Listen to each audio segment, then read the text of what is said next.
अरे असं कसं झालं रे? अरे काना, या सृष्टीचा करता धरता निर्माण करणारा तू नव रे. आणि तू मला विचाराले हे कसं झालं म्हणून? मला काय सुचन झाले बघ. सुचल. अहो तुम्हासनी बी सुचल. ओ टोपीवाले तुम्हासनी बी सुचल. पण बघा पुढचा शो. बघा याची कारण बघायच्यात की तुला कारण? नक्की बघायचे की खरंच बघायचंय खरंच. चला रिव्हर्स मध्ये. यांना खेळाया गवळणी नाही, यांना खेळाया गवळणी नाही, गावात मुलीच नाही, यांना खेळाया गवळणी नाही. कोणीतरी येणार पाहुणा घरी येणार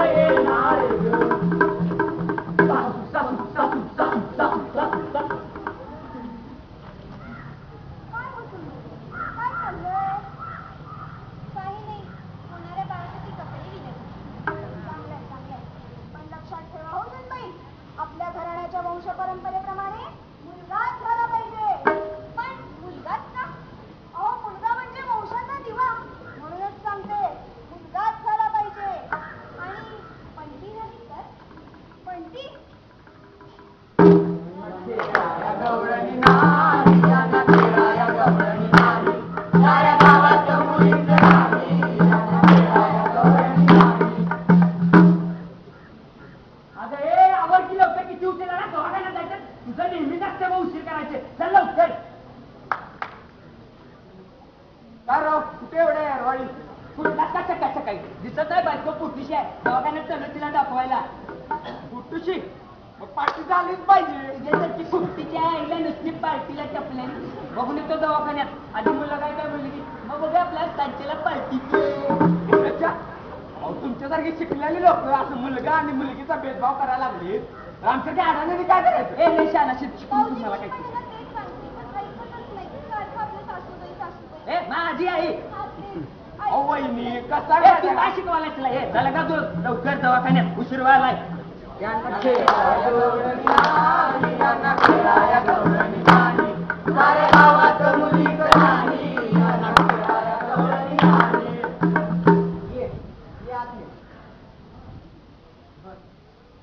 बसून बसा. कशी आहे तब्येत? औषध व्यवस्थित चालू आहे. तुम्हाला काय वाटतंय मुलगा की मुलगी? आमचं काय तसं नाही बुवा. मुलगा झाला तरी चांगलं, मुलगी झाली तरी उत्तम. वा. आता महिन्यात पुन्हा चेकअप द्या, औषधं देऊन द्या, ती बाहेर कंपाऊंडरकडनं या काळजी घ्या. नेक्स्ट. ए चल लवकर आवर. चल बस लवकर. बस इथे लवकर. तिथे तब्येतीला काही झाड पडल्या. अहो आता अवस्थेत ओरडूया का यांच्यावर? शाना तुम्हाला काय वाटतं मुलगा मुलगी? ते काय विचार झालं? लगाच पाहिजे. काय ती चाचणी असते ती लवकर करून बघ. काय ते चाचणी करून बघा पाहिजे. गर्भलिंग चाचणी करणं कायद्यानं गुन्हा आहे. गर्भलिंग चाचणी करणं कायद्यानं गुन्हा आहे. हे काय सांगायला बघ. आता चाचणी झाली पाहिजे बघ. हो मी नाही करू शकत.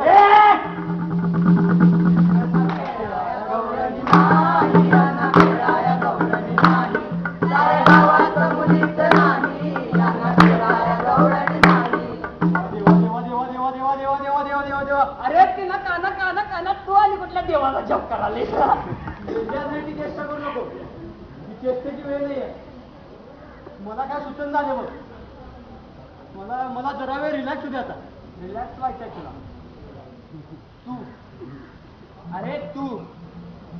तू सुद्धा जबाबदारी या सर्वाला. निष्कारण नाही आरोप सहन करून घेणार नाही मी पेंद्या. कारण नसताना आरोप करत नाही मी तुझ्यावर. ऐक. अहो मंडळी तुम्ही ऐका. जरा लक्ष देऊन ऐका. आठव कृष्णा तुझे सर्व अवतार. तू राम झालास, नरसिंह झालास, अरे तू परशुराम झालास. पण एकदाही स्त्री म्हणून अवतार घ्यावा असं तुला कधीच वाटलं नाही. दोन आईच्या खांद्यावर खेळून त्यांचं मातृत्व बघवलं. पण बहीण म्हणून, मुलगी म्हणून किंवा आई म्हणून जन्माला यावं तुला कधीच वाटलं नाही. अरे स्त्री तुम्हाला दूध चांगला नाही तर यांच्याकडून काय अपेक्षा करतोस रे की त्यांनी मुलीला जन्म द्यावा म्हणून? सांग कृष्णा, कुणी केलं हे सगळं? सांग कुणी केलं हे सगळं? तुला माहित आहे विद्येची देवता सरस्वती, पैशाची लक्ष्मी, दुर्गा शक्तीचं स्वरूप, पण यांचं स्थान केवळ देवाऱ्यात पूजण्यापुरतंच. बाकी इतर जगात कुठे किंमत असते स्त्रीची? तुझ्या या सर्व प्रपंचात नेहमी उपस्थित राहील ती स्त्रीच.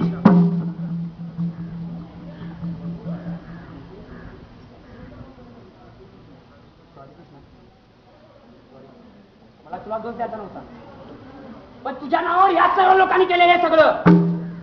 नेहमी देवाला पुढे करून आपल्या पापांचा खापर तुझ्या पुण्याची सवय लागली आहे ना. नाही रे पेंड्या, मला पण माझी चूक कळते. अरे पण या लोकांनी सुद्धा आपल्या सत्सविवेक बुद्धीला जागा ठेवून विचार केला पाहिजे. तेव्हा लोक, मी आता देव म्हणून नाही तर माणूस म्हणून सांगतो, अरे जागे व्हा. अहो, शिवाजी महाराजांसारख्या व्यक्तिमत्वाला जन्म देणारी जिजाऊ माता ही देखील एक स्त्रीच होती. कोल्हापूर संस्थानाची संस्थापिका महाराणी ताराराणी ही सुद्धा एक स्त्रीच. भारतीय राजकारणात आघाडीचं नेतृत्व करणाऱ्या इंदिरा गांधी असोत किंवा आताच आपल्या राष्ट्रपती प्रतिभाताई पाटील असोत, या देखील एक स्त्रीच.